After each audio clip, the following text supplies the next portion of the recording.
জয় জয় গোবিন্দ গোপাল গদাধর কৃষ্ণচন্দ্র কর কৃপা করুণা সাগর। জয় রাধে গোবিন্দ গোপাল বনমালী শ্রীরাধার প্রাণধন মুকুন্দ মুরারি। হরিনাম বিনে রে ভাই গোবিন্দ নাম বিনে বিফলে মনুষ্য জন্ম যায় দিনে দিনে। দিন গেল মিছে কাজে রাত্রি গেল নিদ্রে। সূর্য বিশ্বতে ভ্রমণ কর্মদায়িনী ইদমগম সিং সূর্য ভট্ট কারো মাতিস্তং নিষেধং তে পারবা ওম গোমায় গন্ধতরা দুরদং নিত্যবস্তং পরিস্তিং ইষ্টং সর্বতাং সিং তে পারবা ওম বিষ্ণু মহাতিস্তং দুবাবকে সংঘাতং তে জবাকে ভুজিবার তরে সংসারে মিছে মায়ায়। মথুরা নগরে কংস নামে এক অত্যাচারী রাজা ছিলেন। তিনি দেবতা ও ব্রাহ্মণের পরম শত্রু এবং হরির নাম তিনি একেবারেই শুনতে পারতেন না। তার রাজ্যে হরিনাম করা নিষিদ্ধ ছিল। যদি কেউ তা করত তাহলে তাকে কারাগারে নিক্ষেপ করে হত্যা করা হতো। কংসের খুড়তুতো বোন দেবকীর সঙ্গে হরিভক্ত বসুদেবের বিয়ে হলো এবং বিয়ের দিনই দৈববাণী হলো যে দেবকীর সন্তানের হাতে কংসের মৃত্যু অনিবার্য। অতএব নিজের নিরাপত্তার জন্য বিয়ের রাতেই কংস বসুদেব ওদেরকে কারাগারে অবরুদ্ধ করে রাখলেন। কারাগারে দেবকীর পরপর 7টি সন্তান প্রসব করলেন। আর ভূমিষ্ঠ হওয়া মাত্রই কংস একে একে তাদের প্রত্যেককে নিজ হাতে সংহার করলেন। অষ্টমবারে দেবকী গর্ভবতী হলেন। স্বয়ং নারায়ণ দেবকীর গর্ভে জন্ম নিলেন। দেখতে দেখতে 10 মাস 10 দিনে দেবকীর প্রসব বেদনা উঠল। সেদিন ভাদ্র মাসের কৃষ্ণ অষ্টমী তিথি, রাত্রি প্রথম প্রহর, আকাশে রোহিণী নক্ষত্র, কিন্তু বড় দুর্যোগময়ী রাত্রি। কংসের পাষাণ কারায় ভগবান নারায়ণ জন্ম নিলেন এবং ভগবানের মায়ার প্রভাবে প্রহরীগণ এমনকি সারা মথুরাপুরী ঘুমে অচেতন হয়ে রইল। ঠিক সেই সময় দৈববাণী হলো। দৈববাণী অনুসারে বসুদেব নন্দালয়ে মা যশোদার কোলে নিজ পুত্রকে রেখে যশোদার সদ্যজাত কন্যা মহামায়াকে নিয়ে কারাগারে ফিরে এলেন। পরদিন ঘুম থেকে উঠে দেখে দেবকীর সন্তান হবার কথা জানতে পেরে সমস্ত কংস মহামায়াকে দেবকীর কোল থেকে ছিনিয়ে নিয়ে গিয়ে মারবার জন্য সেই শিলাখণ্ডে আছাড় দিতে যাবেন। অগ্নি মহামায়া তার হাত ফসকে শূন্যে উঠে মিলিয়ে গেলেন। যাবার কালে ভর্ৎসনা করে বলে গেলেন, রে পাপিষ্ঠ কংস, তোকে যে বধ করবে সে গোকুলে বেড়ে চলেছে। এই ঘটনা ঠিক 12 বৎসরের পরে 12 বৎসরের বালক শ্রীকৃষ্ণ মল্লযুদ্ধে কংসকে সংহার করেন। শ্রীকৃষ্ণের পবিত্র জন্ম লগ্নে ভাদ্র মাসের কৃষ্ণ অষ্টমীর এই পুণ্য তিথি থেকেই জন্মাষ্টমী বলা হয়। আচ্ছা, ব্রতের নিয়ম স্ত্রী পুরুষ উভয়ই ব্রত করতে পারে। আচ্ছা হলো।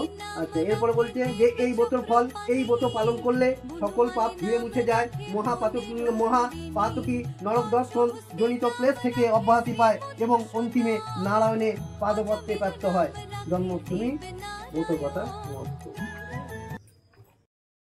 কৃষ্ণ ঘন শ্যাম দিবানিশি বাদল ভরে, দিবানিশি বাদল ভরে বলো কৃষ্ণ নাম। কৃষ্ণ কালো কৃষ্ণ ভালো, কৃষ্ণ ঘন শ্যাম। কৃষ্ণ কালো কৃষ্ণ ভালো, কৃষ্ণ ঘন শ্যাম। কৃষ্ণ প্রেমে পাগল হয়ে নামের তরি যাও গবে।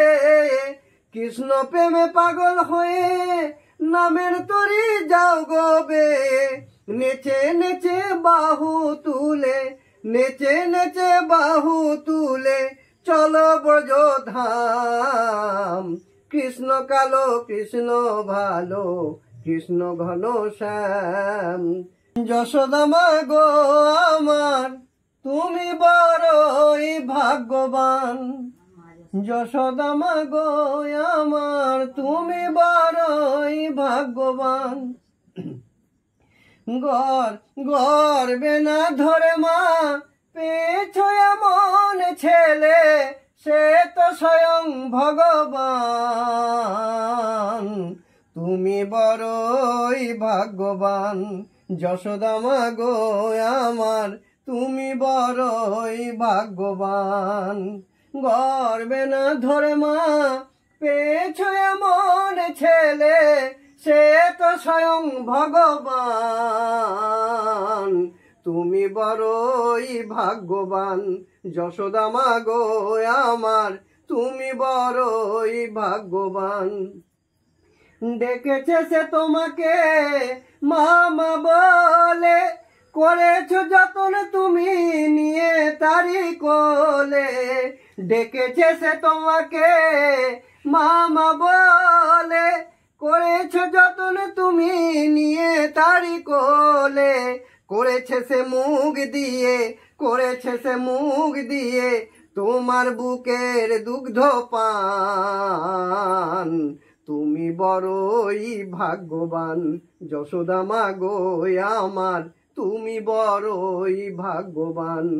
নররূপে নারায়ণ এসেছেন তোমার ঘরে, পৃথিবীতে তার চেয়ে বলো কি আর সুখে আছে।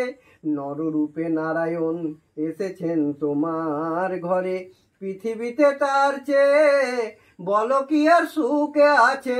তিনি জগৎপতি জগতের ঈশ্বর, আলোময় করেছে সে তো তোমার ঘর। তিনি জগৎপতি জগতের ঈশ্বর, আলোময় করেছে সে তো তোমার ঘর। তার পদধূলিতে, তার পদধূলিতে গোকুল হয়েছে তীর্থস্থান। তুমি বড়ই ভাগ্যবান যশোদা মা গো আমার, তুমি বড়ই ভাগ্যবান। যশোদা মা গো আমার, তুমি বড়ই ভাগ্যবান। যশোদা মা গো আমার, তুমি বড়ই ভাগ্যবান। দুর্বাসা রাখিল না মনাথের নাথ, রাশেশ্বর নাম রাখে প্রত্যেক মালিনী। সর্বযোগেশ্বর নাম